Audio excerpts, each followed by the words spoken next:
live on YouTube. It's Kabarett. Hi, everybody. Welcome to the big show. I'm Dan Bannis. With me is Good Boy. What is up, Dan? How you doing? I'm all right. I'm just... The fact that I have to look at myself when we're doing this all the time, it's very off-putting. You know, it's very... I can hear it in your voice every time we start. It's as though you just had to kill a pet. Oh, yeah. It puts me in my head, and I hate that. So I need to figure out a way to not look at my face when we do this. I'll figure something out. But this is Kabarett. We have a big show today. With me, as always, is Good Boy, of course. Going on, everyone? Yeah, everyone's favorite pup. So it's been a crazy week. It's been a strange week. You're Dan, I'm gonna get tired of hearing you saying that every week we do this. Yeah, things are insane. I feel like we had the first insane moment of 2019. The first like ratcheting up of the culture war, and what some are starting to call openly the Civil War. I've noticed, which that being the bizarre media narrative of the MAGA hat kid and the Covington Catholic kid versus the stately Native American. Now, this has been very well-tread territory at this point, but I do think it's just silly not to bring it up in a way too, because it was so insane. And let's see what the heck. So you're aware of this story, I assume. The MAGA hat kid? Yeah. Yeah, this... Oh, my God. He just has that awkward smile of a kid that's just caught up in some bad news. Like, he knows. Yeah. He's so well aware of how this is going to be taken. You know? Yeah. The fact that he has that hat on, I mean, he's a high school kid.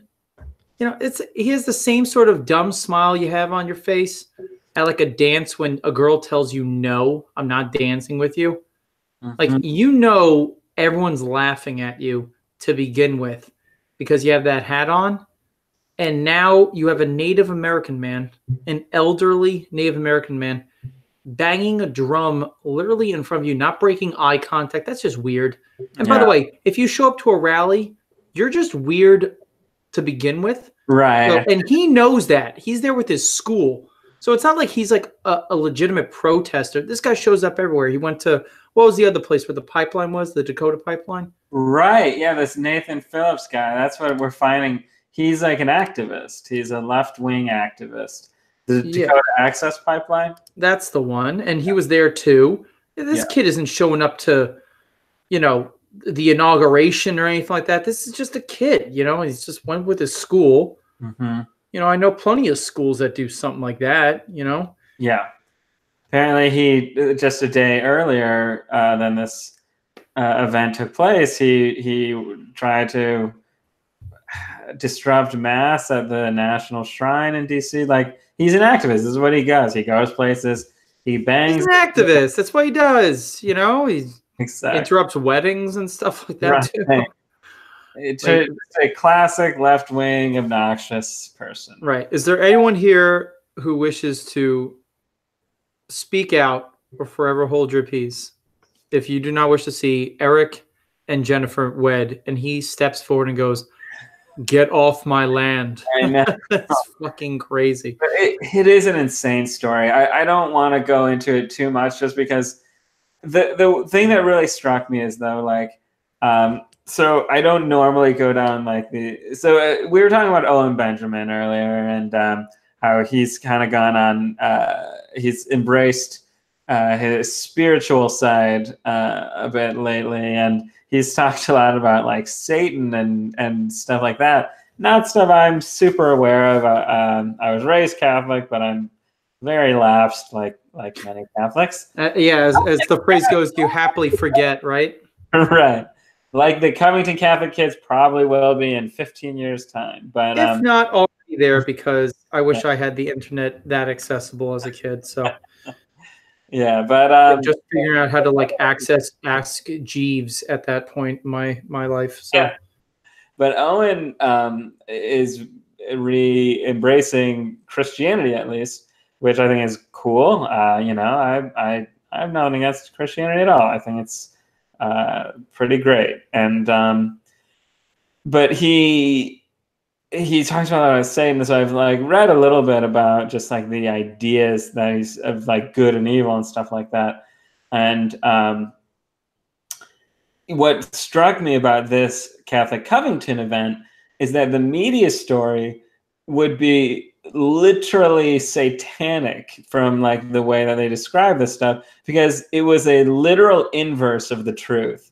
It was the first news story I've ever read, and for my work, I read a lot of them. And this is the first one that the story that the media wove, the narrative was not just incorrect, not just slanted, but a literal inverse where everything they said, the exact opposite was the case. The boys weren't harassing the Native Americans, they were being harassed. The boys weren't chanting slurs and epithets, they were having slurs and epithets strewn at them. They didn't get up in their faces. They had these guys get up in their face. It was the exact opposite. None of it was true. It was and not just not true, but it was the opposite of truth. You know, so that is, I think, what's really striking a nerve with people, that this is so egregious and so, I mean, some people are saying that it's like, I don't know, orchestrated and all this crazy. well, I would say it just lends itself to really putting the nail in the coffin to how much the news has been manipulating what you see in order to portray the story that they want to show. And it's like when someone who is hell bent on seeing the world a certain way cannot see the world not through that lens. So people like CNN and MSNBC and all the ones that lean left, which is the majority. Who's kidding and who? It's the majority. You know, that's why everyone goes, man, I can't believe Fox has such a share. Well, when most networks lean left, no wonder, like, duh. I mean, name the other conservative news network. I can't, but I can name 3 or 4, liberal news networks. That's not the point. The point would be that if you're a liberal news network in this ramped up political time, you are going to see what you want to see and project what you're going to project. And the same is true on the right.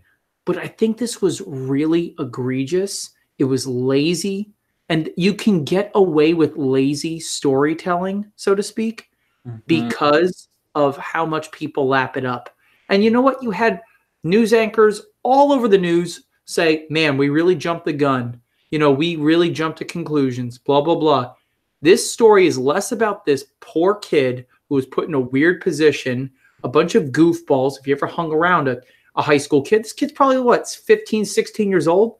I mean, give him a fucking break. He doesn't even have his driver's permit yet. All right, everyone relax. How bizarre that millions of people around the country look at this picture and this face.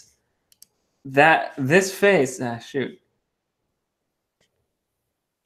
see sneering, snide, racist, evil, all sorts of nonsense like that. I mean, I'll give it to you. There's some photos where, again, if it looks the way you want it to look, right, it can look like that. But that's not the point. The point is you're supposed to be telling the truth. And we got so far away from that versus telling a story, not telling the truth, telling a story, that the story got away from us. And it was the wrong story. It was so untruthful, like you had said. It's the exact opposite of what happened. I was like, oh, fuck, we really crossed a line here. Yes. But, like, look at this kid. That's the kid. That's a kid.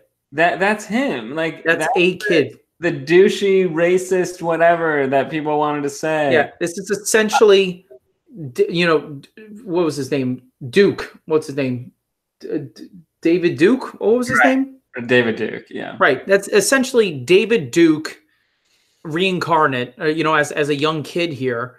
You know, that's how they want to portray this kid. But he was a kid who was at a rally. He's from a Catholic school, so that's why they're there. He's there to like protest abortion, essentially. And you know what? He had this guy approach them, and he's caught up in a fucking news story because everyone wants to watch that side of the aisle burn, and no one on that side of the aisle, the right side, is going to stick up for him. Yeah, that's just the bottom line. They're going to watch him burn, even though half the country probably agrees with this kid on abortion. I guarantee you, he hasn't even thought out abortion. He's just part of some sort of school group that's like, well, I was raised this way, I'm going. You know what I mean? Yeah. The same way, by the way, that there's a lot of people on the other side of the aisle that are protesting and in this kid's face that have been blinded by hate because they were brought up in that sort of environment, or maybe they hung out in groups of people who said, you know what, as a Native American or as a black person, you really should have a bone to pick with all white people. And when you see them, you're justified to treating them terribly. And instead of preaching this idea of tolerance and all that bullshit, you know what I mean? They just go straight for the hate. Well, you can't hate them because they've been oppressed or whatever. You know, give me a fucking break. Yeah. You know, I'll accept your hate laws, your laws on what hate is, if you can tell me how you describe the word love, because I'll have just as hard of a time describing hate as I do love. So I think we're in the business of debating ideas at this point in time, and it's getting dangerous. It's getting dangerous. Well, it was interesting because after this news story started coming out today, refuting the previous claims and a lot of people walking back their statements, a guy I know who on his Facebook feed, fairly public figure actually, he's a known actor, and he wrote on his Facebook, he's like, I can't believe these people are walking back their stories. It's horrible. The fact is, what the kid said or didn't say, the fact that he was wearing that hat proves that he's hateful. The hat represents hate. That's what he said. Again, fairly public figure. So it was pretty shocking to me, you know, even after the fact that many people that I know on Facebook when the story broke were happy to write their snarky, snide comments about how awful these kids are. And then after it comes out, they are still doing it. You know, they refuse to change their side of the story or their perspective. You know, sure. their frame. Well, I mean, also keep in mind, Dan, that there were communists in the gulags who refused to believe that the party did anything wrong. You know, so if you are a true believer, if you're truly ideologically possessed, and someone goes, holy shit, man, you just went after that kid, you try to dox him, people are sending him hate mail, and it turns out that protesters approached the kids.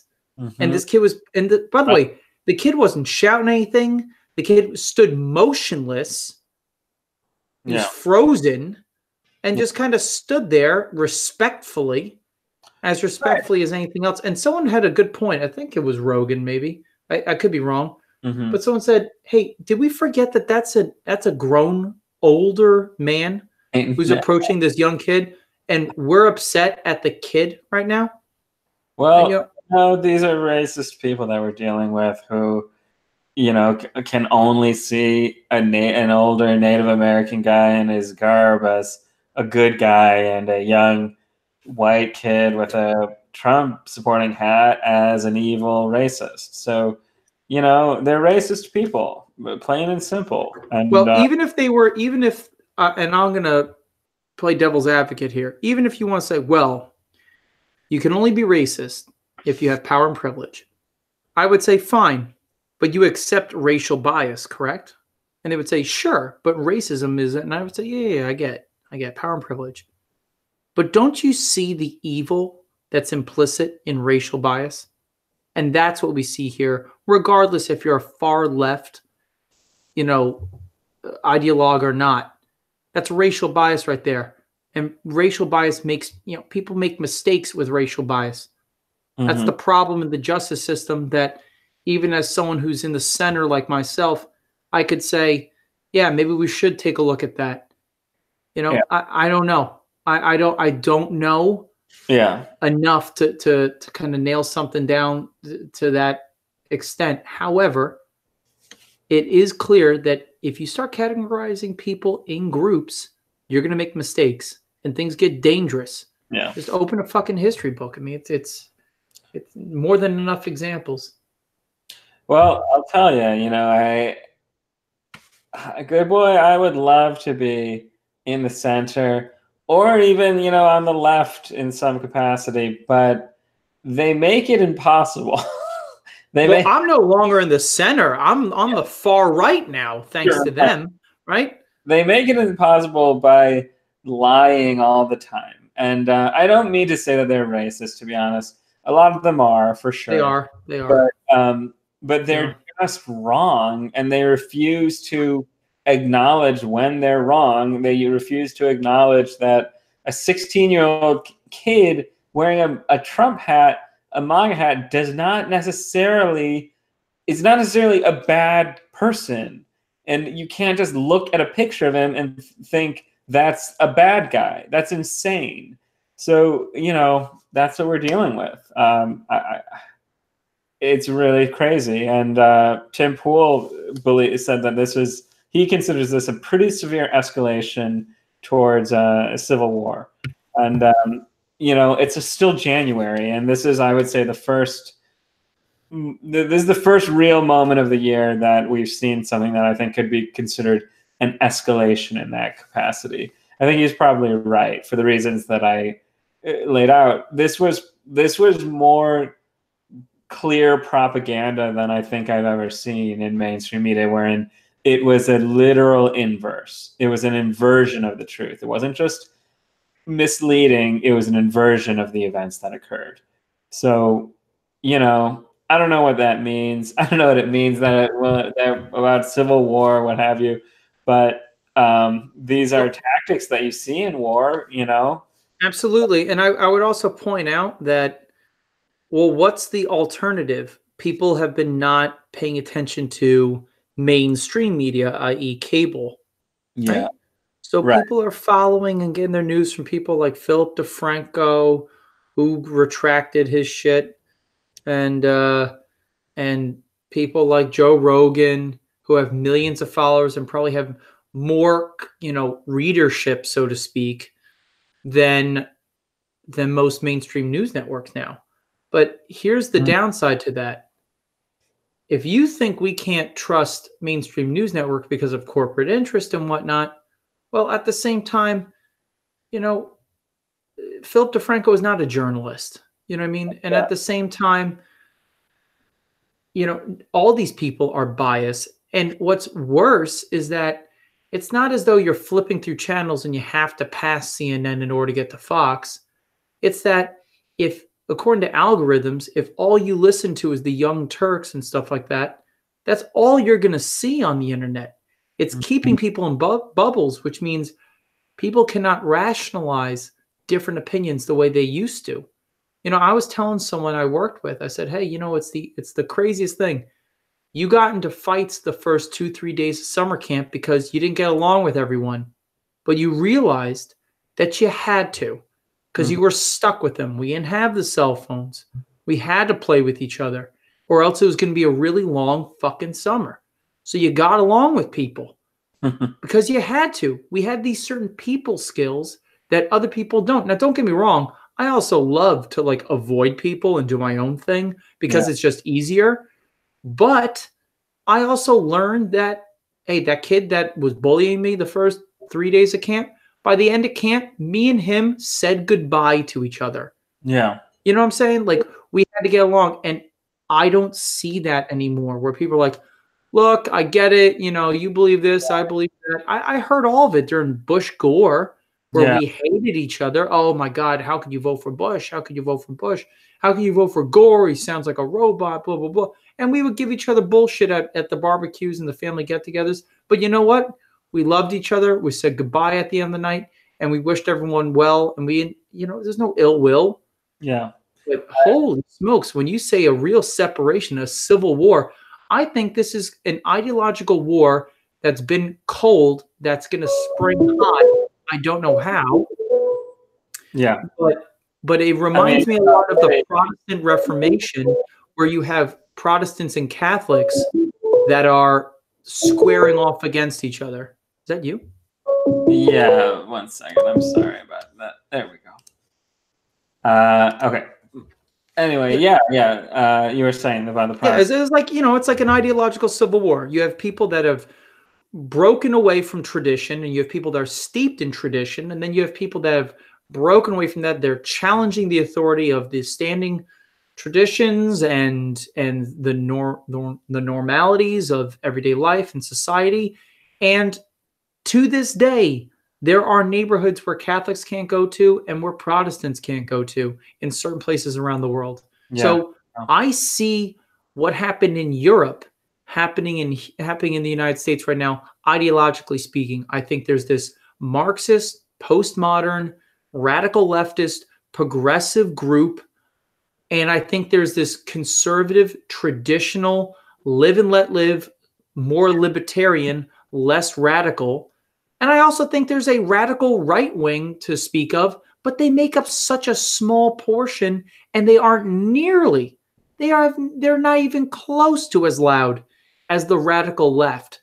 That is clearly bringing more and more people under their wing. I mean, look at Cortez. Look at the people that have just been elected to office, and how they feel about how the middle ground, liberal party has been acting. They despise liberalism, just like the communists of old. They despise it. Well, what gets me is like, honestly, I'm not super.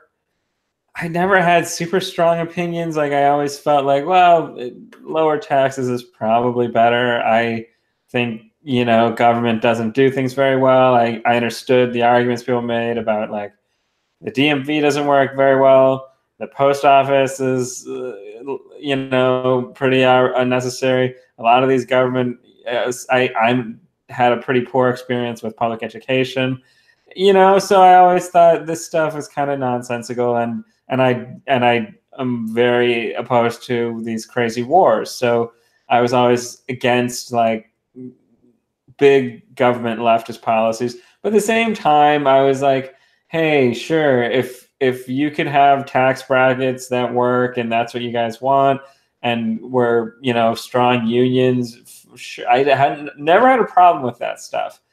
But until I realized, I don't know if this is new or if it's always been like this, and I didn't know, but they lie about everything all the time. Sure. And they refuse to acknowledge when things are not the way that they believe. This is a perfect case. Like, I don't know anyone. I do admit, like, there were some public figures that acknowledged they got it wrong. They gave sort of a grumbling apology. But I have, like I said, a person I know on my Facebook wall, like, wrote a message saying he refused to reconsider. I don't know anyone who publicly is reconsidering, and that's just wrong. You can't do that. My concern is that these people don't seem to see the world as an objective place. They just see it in terms of, like, what gets them power. Sure. Well, it's become completely moralized, right? Every action is a moral action. So I think this is such a great example of, like, in a religious sort of way, how you can scoff at objectivity and be like, it doesn't matter. It's not about what the facts say. It's about what is good and what is right. I mean, Cortez said that in an interview with Anderson Cooper. Yeah. Right. It's like, it's not about the numbers, Anderson.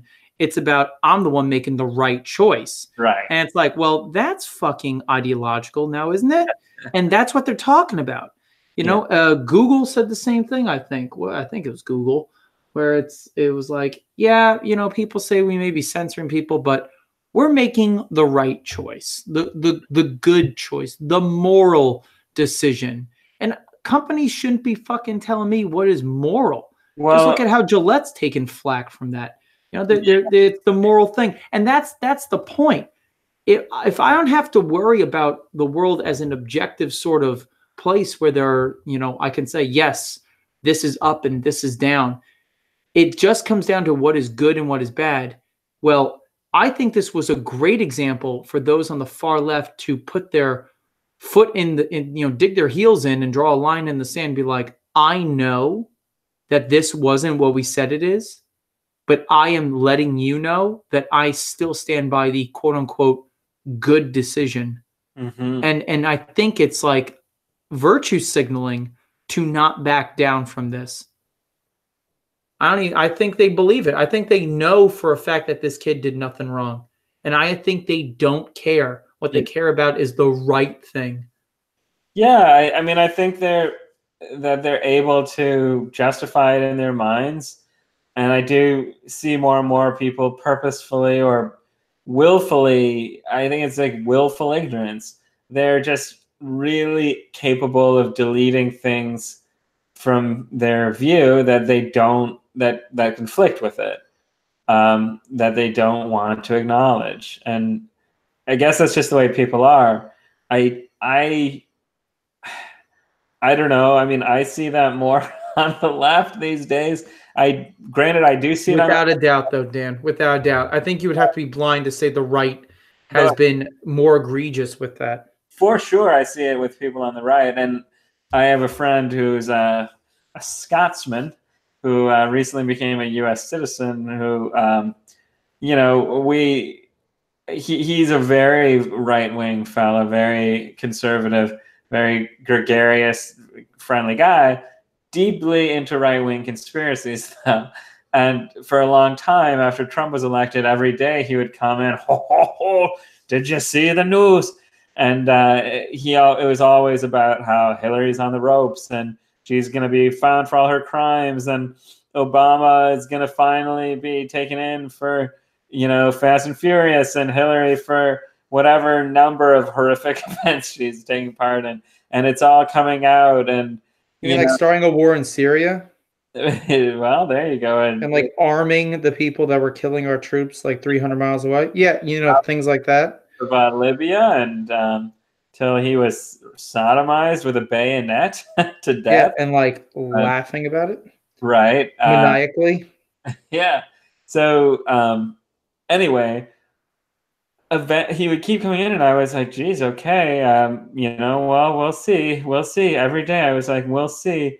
And eventually I was just like, look, I mean, I hope you're right that justice is served, you know, if these things are real issues. And I know that some of them are. Some of the stuff that he believed in, I'm very skeptical of. But ultimately, I just had to tell him, I don't know that it's ever going to come out. And, you know, I just saw that like hope drain from his eyes, that like the locker up stuff would ever come to pass. You know, I mean, it's sad, but welcome to America, laddie. Right.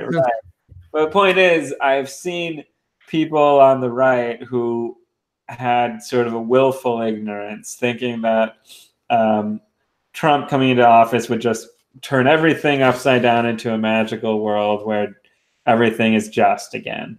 That doesn't happen. That's just not the way the world works. Yeah. People in power will get away with horrific things. But right now, you know. But if anyone was going to toss things upside down, it'd be him, right? What's that? I said if anyone was going to toss things upside down, it'd be him. Just like he has in a lot of ways, but you know, the hardcore Trump guys, you know, they had very lofty hopes that all of DC would drain the swamp and all that stuff, Yeah, sure. But I remember my first election. Yeah, exactly. And that doesn't work that way. But yeah, I don't know. The left is so enamored with their own goodness that they're so certain that they're right. They're so certain that they're good, and they're so certain of the opposite for people on the right. But I don't know. I mean, that's just not the way the world is. It's not the way the world works. It's not the way people are. And you can't judge people collectively or by their political leanings. So, and there's some sort of law against that. is that? I mean, your creed, right? Isn't that like some sort of legal thing? I mean, that's about religion, but I don't know if your creed, your belief system. Yeah, but I don't know where that stops and starts necessarily. That's why they leave it open-ended. There's a lot of gray area there, but they are finding, obviously, I think these days, the studies are showing that the most bigotry and discrimination takes place based on political affiliation these days. Sure. Oh, speaking of people losing out because of their political affiliation, how about them Oscars, huh? Yes. Well, obviously, people who won and were nominated. There's always a good amount of politics involved in the Oscars. Where the heck are these Oscars? Here we go. So the Oscars nominations were announced this morning. Surprise, surprise. Every single film on the list. I haven't seen The Favorite. I don't really know enough about what it's about. But the only ones that are remotely political, Vice, Black Klansman, even Roma to some vague degree, and people say Black Panther, all, kind of a left-wing sort of bias. Although I've also heard people refer to Black Panther as an alt-right dream state. Sure, absolutely. And that what did Kathleen Kennedy win for? She won the Irving G. Thalberg Memorial. What the hell is that? Oh, is that, where does it say that? Well, she won it. That's what it says on Google. Yeah, is that an Academy Award though? Is that related to the Oscars? Look, I don't know. I have no idea. What is this? Nominees and winners. This looks like it's related to the Oscars, right? Yeah. Kathleen Kennedy's like the CEO of Disney or something, right? Yeah, she was the one that made that train wreck that everyone's considering to be like the thing that's the straw that broke the camel's back for the Star Wars series. And who could blame them? In charge of Star Wars right now. So anyway, that's a perfect example, though. Kathleen Kennedy politicized Star Wars. Hollywood has always been left-leaning. Everyone knows that. It's gotten to the point, though, that it's all politics. Sure. I mean, Black Panther, the fact that it's nominated is because they turned into a political issue. Green Book, I know, is like a race-based thing. Yeah. The Black Klansman. Yeah, does that? Black Klansman. Vice. About Dick Cheney. Ironically enough, the only one that's starring a gay man, or at least portraying a gay man, Bohemian Rhapsody, was the least political movie I've seen out of the whole group. It's pretty nuts. But interestingly, though, it's very boring looking. I've always been kind of a movie guy, but not really anymore, because at this point, this stuff is just so dull. At least the Oscars, I still enjoy some movies, but I don't care what they nominate. I've seen too much about how politicized this process is, both in terms of like the politics of Hollywood and, you know, cultural politics in general. They only nominate stuff that has a left-wing bias.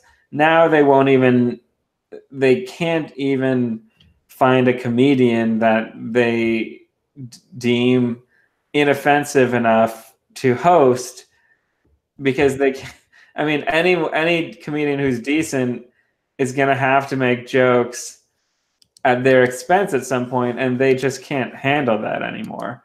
So the point is, nobody cares about Hollywood. The nominations were announced this morning, and I mean, I follow the news very closely. It's part of my job, and I didn't see hardly any stories about the nominees. Usually, there's all sorts of stories about what is a prize, this and this. Aside from the trade papers, no one is writing about it. Nobody cares anymore. Instead, they're talking about this kid being like a racist or not a racist or whatever. And it's just shocking to see how far our society has gone, and how completely irrelevant Hollywood has become. I believe this will be the lowest rated Oscars, you know, at least. I hope so. I hope so. Yeah. I think you have a film industry that will never give you something like Good Will Hunting. Mm-hmm. You know, they'll never get. I'm gonna read off right now, rapid fire. Yeah. The Best Picture awards since 1990, right? Sure. 1990, Dances with Wolves, Silence of the Lambs, Unforgiven, Schindler's List, Forrest Gump, Braveheart, The English Patient, Titanic, Shakespeare in Love, American Beauty, Gladiator, A Beautiful Mind, Chicago, Lord of the Rings, Return of the King, $1 Million Baby, Crash, The Departed, No Country for Old Men, Slumdog Millionaire, The Hurt Locker, and now we go into the 2010s. The King's Speech, The Artist, Argo, and here we go. 12 Years a Slave, Birdman, Spotlight, Moonlight, The Shape of Water, and your nominees for 2018. Black Panther, Black Klansman, Bohemian Rhapsody, The Favorite, Green Book, Roma, A Star is Born, and Vice are the nominees for this year. The 2010s have been a fucking joke. An absolute joke. The only movie I really actually cared for out of all those, The Artist was pretty unique, I thought. It was definitely unique, yes. It was a silent film. Yes. It was a silent film. It was wonderful. It was wonderful. It was a theater-going experience. The King's Speech was another decent movie, too, I would say. And it had that tinge of Hollywood brilliance to it, you know, with the performances and everything. But damn, I mean, how the mighty have fallen. It's very rough, yeah. The Shape of Water was not very good, and I really liked Guillermo del Toro. You always did, but gosh, that was just a pandering mess, I thought. Spotlight, you know, it was okay, but it's very ironic how happy that Hollywood is to point the finger constantly at the sexual abuse in the Catholic Church, and yet they don't really much care to talk about their own sexual abuse problem that we all are aware of now. Sure, absolutely. Yeah. I just think it's very interesting if you were to look at the other nominees. Just like look at the kind of films that are coming out at this time. How The Revenant, by the way. I mean, I get it. Revenant, yeah. The Revenant didn't get it. I don't know. I think Spotlight was pretty good. It was. I think The Revenant wasn't a knockout punch, but I thought that was a real theater going experience. Sure, for sure. You know? And then you had something like La La Land, which was different. Yeah. what was it? Manchester by the Sea. That kind of shook things up a little bit. It was like a little more of the like we had been talking about, a little more of the Good Will Hunting sort of vibe, you know. But well, look at this. Dunkirk was terrific. Dunkirk was terrific. Again, very much like The Reverend. Like I really felt it's very similar. I loved it. But how even Call Me by Your Name got the Shape of Water beat that out? Why? Why do you think it is? I'll tell you why I think it is. I'll tell you why. In my ultimate wisdom, what the fuck do I know? I'll tell you what. I think it's because it had interspecies erotica in it. Yes. They just wanted to break that barrier. The ultimate intersectional message, where you. Plus, there's of course the thing about the warmongering conservative white male, and the wonderful minorities and all the stuff that Hollywood loves to talk about, even though they all have illegal immigrant housekeepers that they pay pennies to, and they treat like garbage. And Hollywood is a notoriously racist and sexist industry. So whatever. So who do you think's going to win this one? Who do you think's going to win this one? Let's take some bets here. Who do I think is going to win? Who do you think is going to win? To win. Yeah, I mean, I think I want to say the favorite is the favorite. I kind of do, though. I actually think the favorite has a good shot. You think the favorite's going to do it? I don't know. Well, I don't know what else could possibly. Well, yeah, I would think it would have to be the favorite. I mean, if it's Bohemian Rhapsody, that would be insane. I saw Bohemian Rhapsody. It's not a Hollywood film by any stretch. I think it's up to the Black Panther and Vice. I really feel like it's going to be either two. I think the Black Panther's taking it, though. That would be pretty amazing. But I would Black Panther taking it almost single-handedly. It would make sense in this day and age because it's a movie that is nominated 100% based on hype. 100%. So, that's all Hollywood is. It's all smoke and mirrors now. Much more even than it used to be. There's not any substance left. And I know that because I've lived there for, about 10 years, 12 years. So, and I left because it got worse and worse, and it's a horrible place filled with horrible people. So that's fair enough. Yeah. And now they're destroying themselves from the inside, and I really enjoy watching them. Oh man. I kind of am chanting "Burn, Baby, Burn" on the sidelines because you know what? Maybe we'll see a rebirth of independent films being posted up on YouTube and like good movies. That'd be great. I think access to indie music was a big thing that I always treasured growing up, even when the record labels kind of ruled the day. Yeah. But being able to, you just everyone wanted to go to a live show all of a sudden. I don't know. That's not true. I always went to live shows, but I feel like live shows have more weight now than they did when I was a kid because everyone was playing for the record company, whereas now you're playing for strictly a following, period, because that's all you really need to kind of keep yourself afloat, and direct sales, so to speak. Speaking of hating Hollywood and watching things burn, Janeane Garofalo had defended Louis C.K. Surprise! Yeah, and she's from the New York area, or at least that's where she's based out of now. And I'm on the fence with her. I mean, growing up, I thought she was always very funny. I thought her stand-up was really good. Didn't blow me away like Louis' stand-up did, but to each his own. I also recognize that she has like a different like flavor, but always a respected member of that comedic class. And as much as like I disagree with her politics, she was like hyperbolic about Bush at times.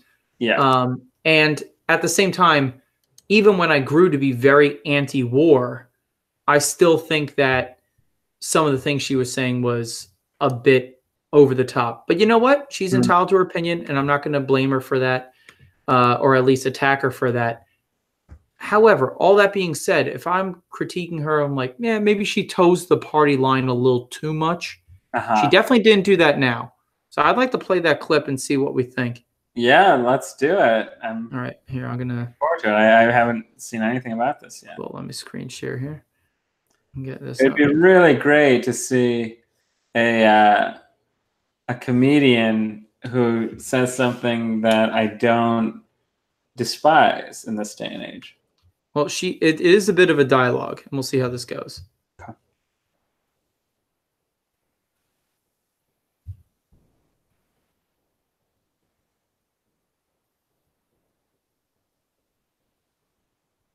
Is there audio? Yeah.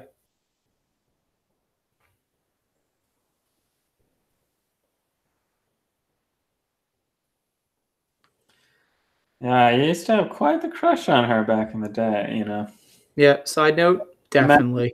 Definitely. Others have as well.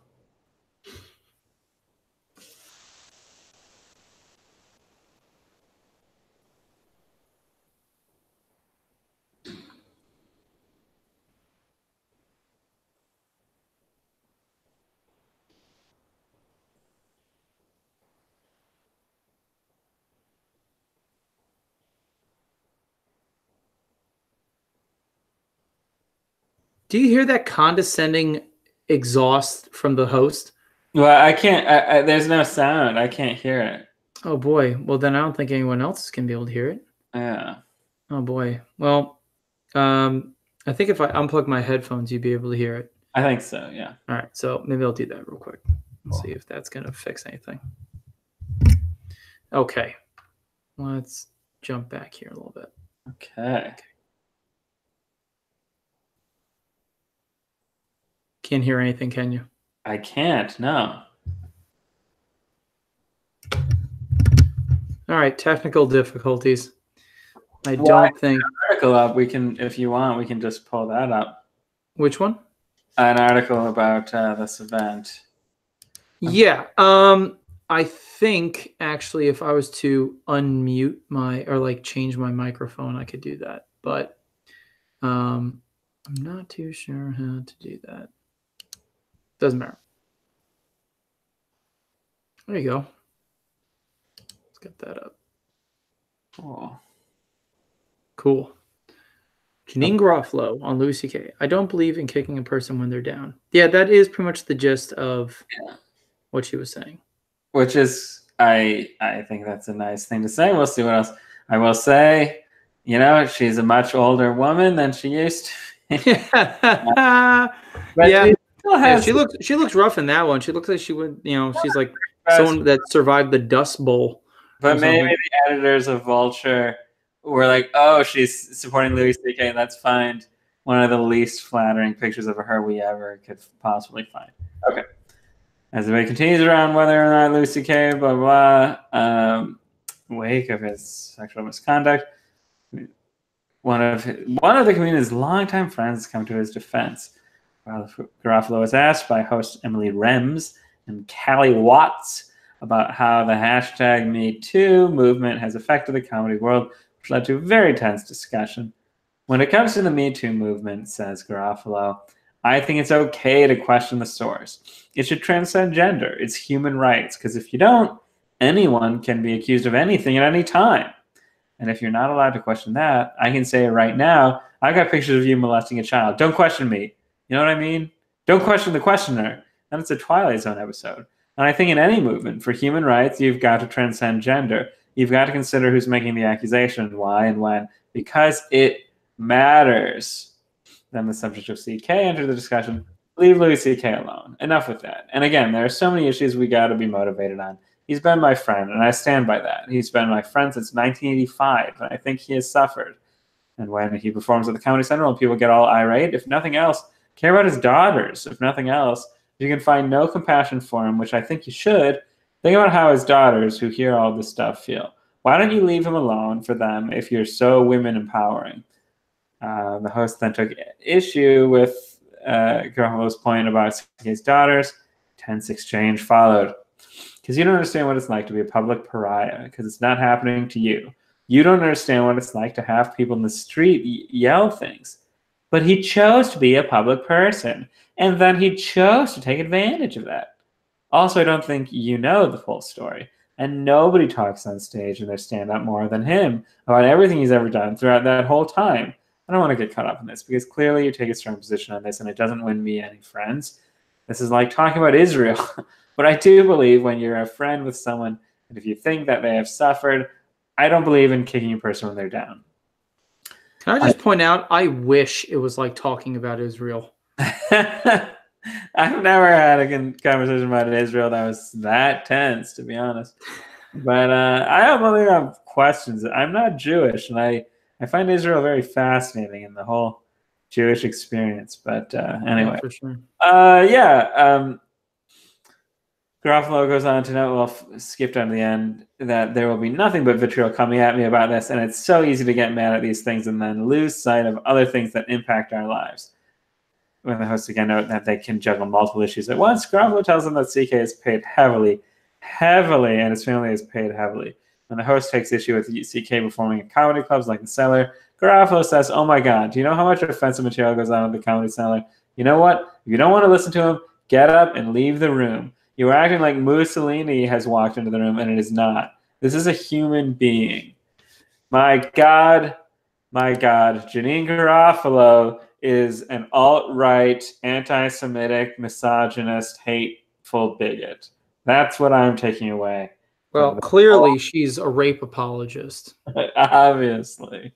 You know, yeah. Oh my God, just how people are going to end up sadly just trying to ruin her career, an icon of the left since the Bush era in comedy.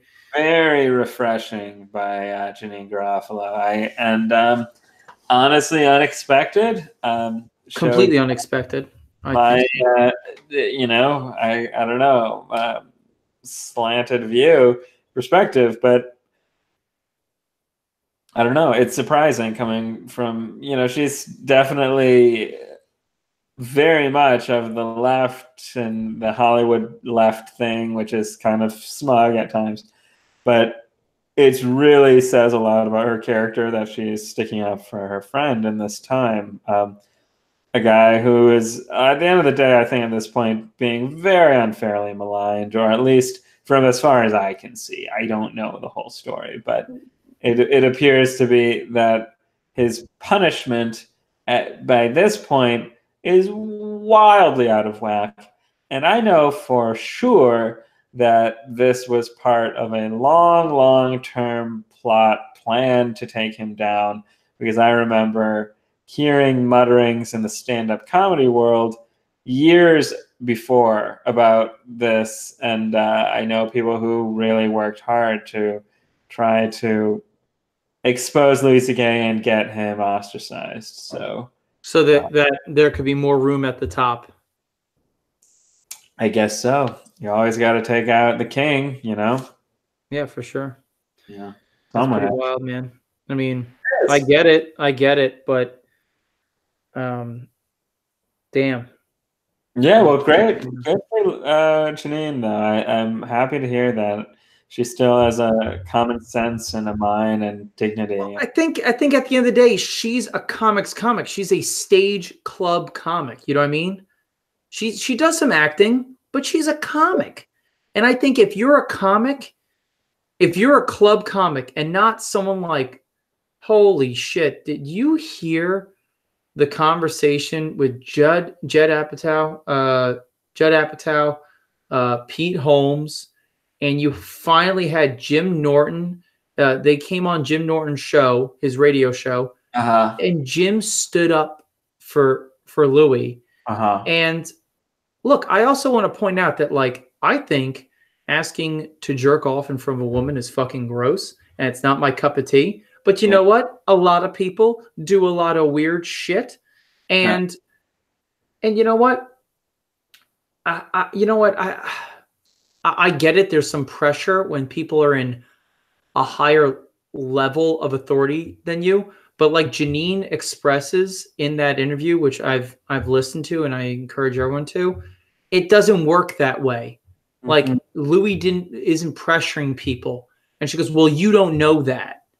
And it's like, well, that may be true. That may be true. Like, you don't know that. But why are we jumping to conclusions? The people don't understand. If we don't know the facts, then you can't presume guilt.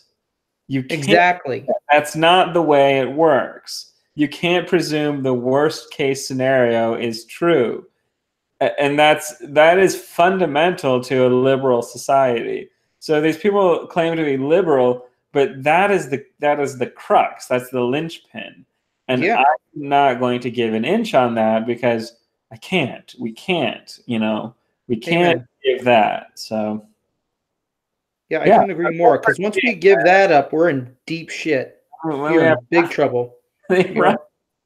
So I'm very happy that you brought that up. I'm gonna listen to the rest of it, and hopefully everyone else can as well. I think we should probably wrap this one up. Amen.